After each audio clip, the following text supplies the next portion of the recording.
Hello and welcome back everyone to the video series dedicated show on Paramount Plus that is Mermaid Certified.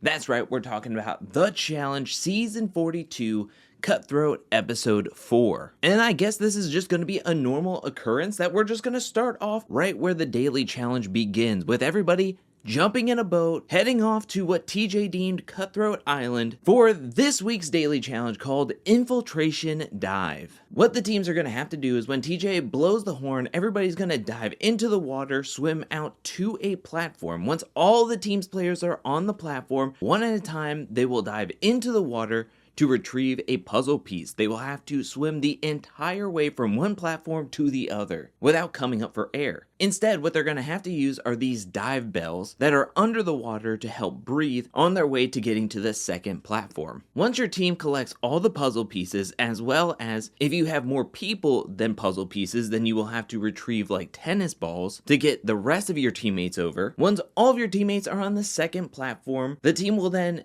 dive into the water, head down to the shore, and open up their treasure trove. The first team to complete this daily challenge will win into power, win into safety. I do want to bring up that TJ calls what the players are collecting puzzle pieces to where throughout the entire daily challenge, I was like, oh, there's gonna be a puzzle at some point. But ultimately, what they were collecting were like shapes and tennis balls. And towards the end of the daily challenge, there was no real puzzle. They took these shapes, put them in like a drawer, then put it in the box, which then gave them a key to unlock the box. I was just a little confused, I guess, about the semantics of calling these things puzzle pieces. Maybe we could have called them relics. Maybe we could have called them gadgets and doodahs aplenty. In every single team challenge, there always seems to be one team that gets utterly decimated, and this season is the blue team. However, there is always a challenge in every team challenge that it's advantageous to have fewer players. And this is the challenge that was supposed to be the advantage for the blue team only having 5 members. If you were a smaller team, all you had to do was collect the puzzle pieces in a timely manner, in a consistent fashion, and you should be able to get everybody across before the teams of 8, which were the gray and the orange team. And we saw the blue team get out to an early lead, with Lete being very impressive. I think she is one of the best swimmers we've ever seen on the challenge,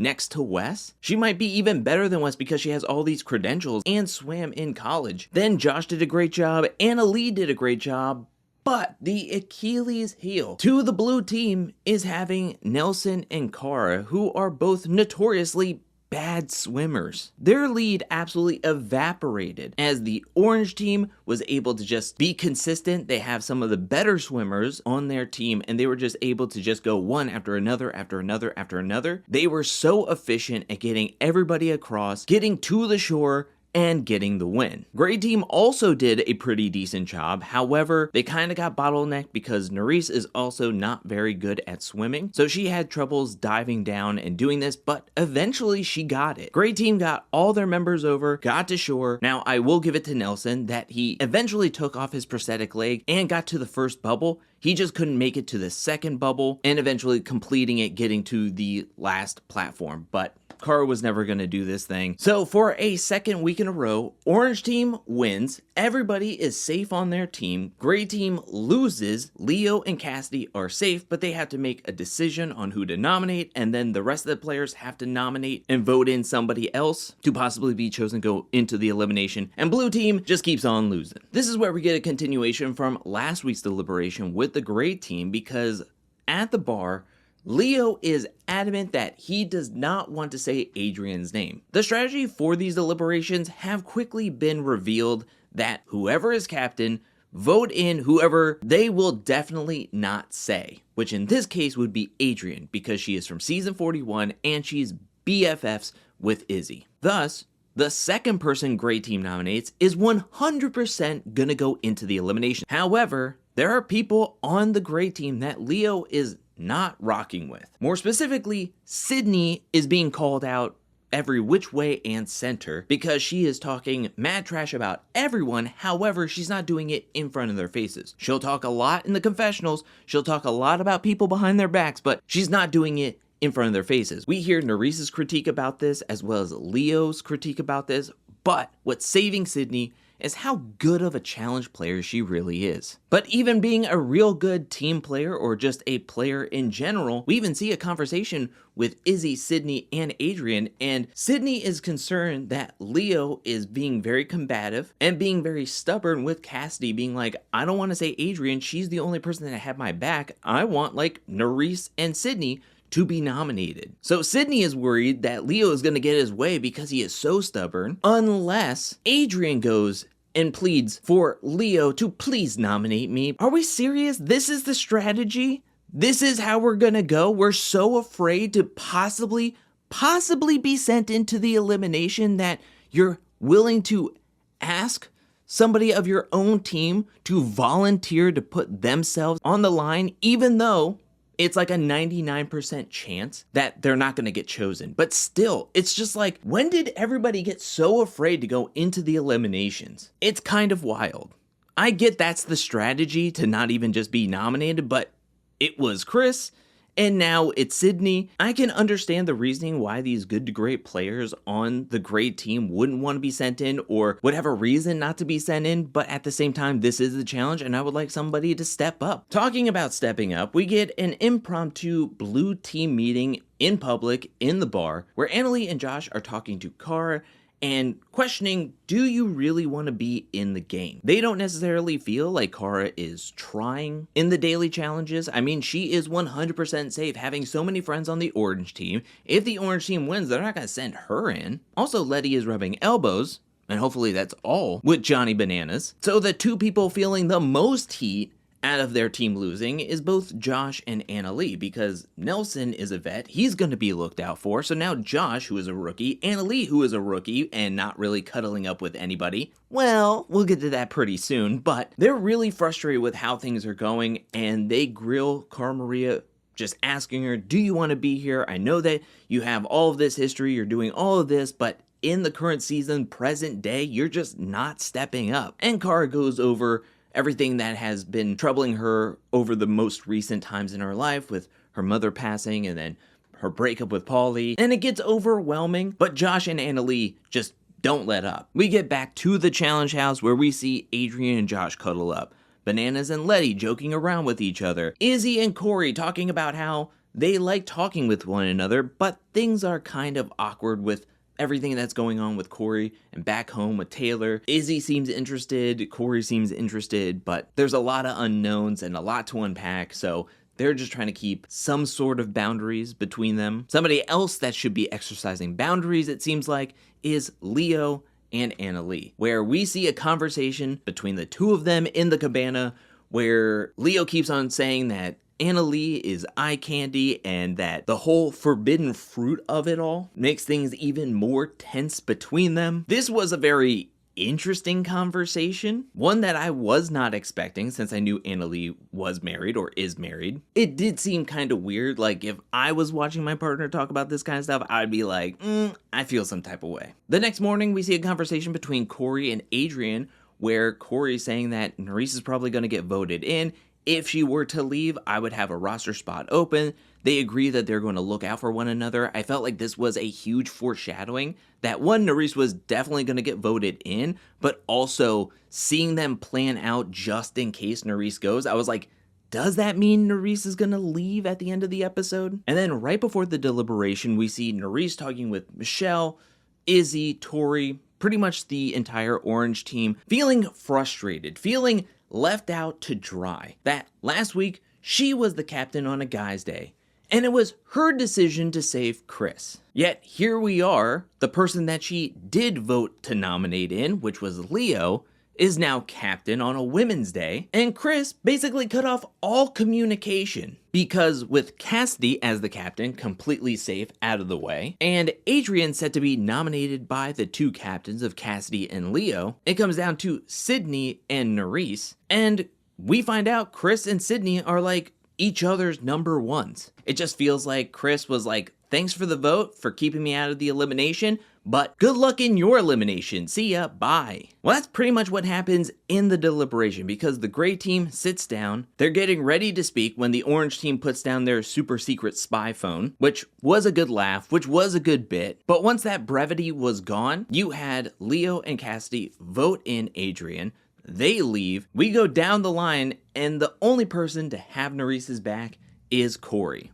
So by a vote of 4-2, Nerice is getting voted in. Nerice is not going to hold back in this moment. She does call out Sydney because she calls Sydney fake for talking trash behind everybody's back in the confessionals, but not to people's faces. After calling Sydney fake, Nerice then turns her attention over to Keanu, being like, I wish you would have given me a heads up. We talked about this. And somehow Chris walks away unscathed, not feeling any wrath from Nerice whatsoever. This is when everybody gets on their challenge gear, head down to the arena to meet up with TJ, where the elimination matchup was decided to be Nerice versus Annalie in this week's elimination called I've Got You Back. In this elimination, there are puzzle pieces / spears stuck in drywall. The two players will have to break those puzzle pieces out of the drywall and put them in the right pegs on the ground puzzle. You'll know you get it 100% correct when all of the pipes are equal level. We have seen an iteration of this elimination in previous seasons, dating back to like season 30, Dirty 30, where you had Corey versus Derek H and I think Balls to the Wall elimination, and then in season 38 you had Nelson versus Fessel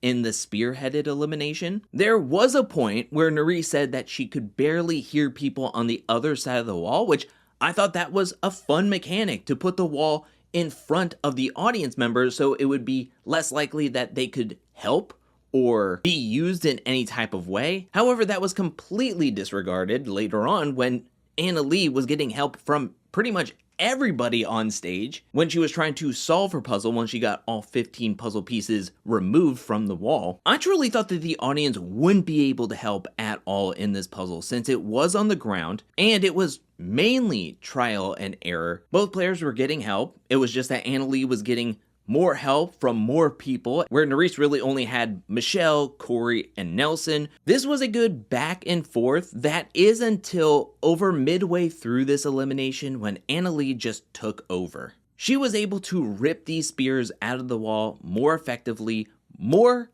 efficiently, to where she had all 15 puzzle pieces out and in the puzzle working, where Nerice had 12 out of 15 and then took Michelle's advice to stop pulling on puzzle pieces, go work on the puzzle to then try to recoup some of her energy. It was just that she was too far behind at that point, and Annalie was getting so much help that Annalie was able to win, stay in the game, and unfortunately, Nerice was eliminated. Nerice was bringing a lot of drama, a lot of excitement to this season. I am really happy that Nerice came back onto the show.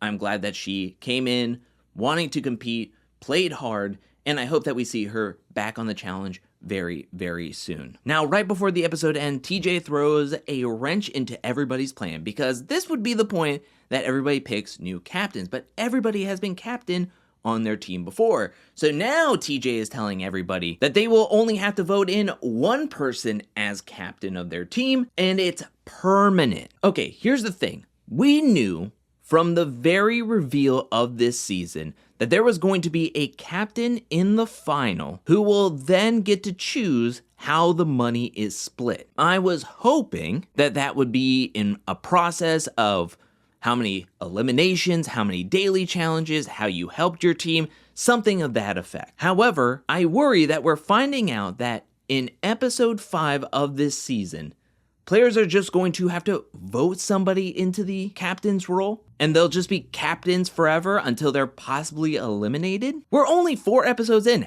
How much has anybody done on their teams to where people would be willing to give them the captain's role? I don't know, and to be honest, I'm not a huge fan of like permanent game twists, but I guess we'll just see what happens in next week's episode. I think next episode is going to be interesting no matter what, coming down to the permanent captain's vote twist, how that will reshape the game, and what will happen within these teams. Who could possibly win the next daily challenge, which could be a make or break for certain teams. Can Orange make it 3 in a row? Will Gray get back to their winning ways? Can Blue seem to do the impossible and win, or will they continue losing? Will just have to wait and see. I thought that this episode was better than last week's episode, and I think that is a very big positive. I am sad that Nerys left, as I feel like the drama in this house is going to rapidly decline, as everyone is a lot more friendlier with one another, so I just think that there's not going to be that much friction in the house.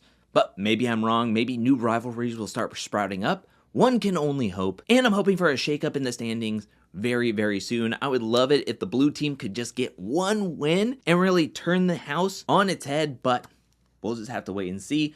What'd you think about this episode? Please let me know down in the comment section below. What'd you think about the daily challenge? What'd you think about the elimination? What'd you think about all the call-outs happening in this episode with Josh and Annalie going after Cara Maria, Nerys going after Sydney? Were you sad to see Nerys get eliminated? Let me know anything and everything you felt about this episode down in the comment section below. I want to hear what you have to say. I now want to give a special shout out thank you to everyone who supports me over at patreon.com/angelcakevids. Thank you for your support. Thank you for your generosity. Thank you. And thank you to everyone who's watching this video up to this point. I'll be back really, really soon with more Challenge 42 content, more challenge content, more content in general. But until then, peace.